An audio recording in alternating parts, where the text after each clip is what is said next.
kalfadhigii golaha guurtida ee Saaka ayaa waxaa golahu dood adag ka yeeshay xeerka biyaha.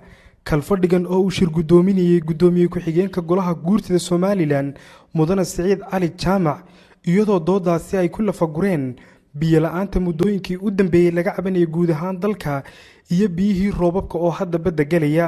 sidoo kale waxay ku dhaliileen hay'adaha u qaabilsan arrintan in ay ka gaabiyeen hawshoodii. dhinaca kale waxay u soo jeediyeen cid ay khusayso arrintani in ay wax ka qabtaan biyaha badda galaya, iyagoo dhanka kalena fariin u diray dhammaan dadweynaha ku dhaqan Somaliland in ay ka faa'iideystaan biyahaasi. haddaynu cabanno oo biyo la'aan ka cabanno marka dambana biyuhayna qaadaan, dadku mar uunbuu tashaday mar maynaan tashanayn oo aan la samaynayn dhaamam biyo xidho laga faa'iideysta biyaha roobka ee badda galaya. anu waxaan odhan lahaa wasaaradda biyaha iyo macdanta ha loo yeedho, taasi waa qodob. oo waxaan odhan lahaa looga faa'iideeyo biyaha roobka ee badda galaya sidii ummadda looga faa'iideyn lahaa ama dalka looga faa'iideyn lahaa, ajandaheedii hala timaado ha loo yeedho. waxa weeyaan nolosha waxa la wixii nool ay ku nool yihiin waana sidaa loo sheegay. waa laba biyowo, midna waa kuwa dusha jooga, midna waa kuwa joofiga dhulka hoose ku jira.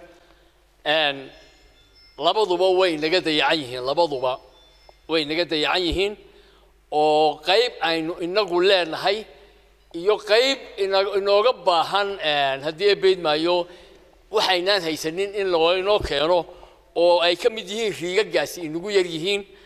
laakiin waxa aynu qabsan karayno waxa ka mid ah biyaha soconaya ee dhaamka badda gelaya oo aynu ka duwano dooxa oo aynu ku duwano dhaamam. waa wax hawl yar, laakiin waxaynu inagu iska akrinayna weeyii. maanta ilaahay uu naga eedbeelay oo xareedii baa meel walba waran. ilaahay uu naga eedbeelay, ilaahay waa inaanu mahadnaqno marka hore. marka xiga waa inaan nimcadaahu ina siiyey aan hagaajisano oo ah biyaha meel waliba yaacaya, bal nin walba wixii uu ka qabsan karayo. waad ogeydeenoo waxa la waraabin kari waayey tuulo qura in la waraabiyo ayaa la waayay oo la kari waayey. waxa la leeyahay wixii awood la isugu geeyay oo wax la qaban kari waayey. ilaahay baa wax qabta. waa Boqor Axmed Cabdi, Somali News TV, magaalada Hargeysa.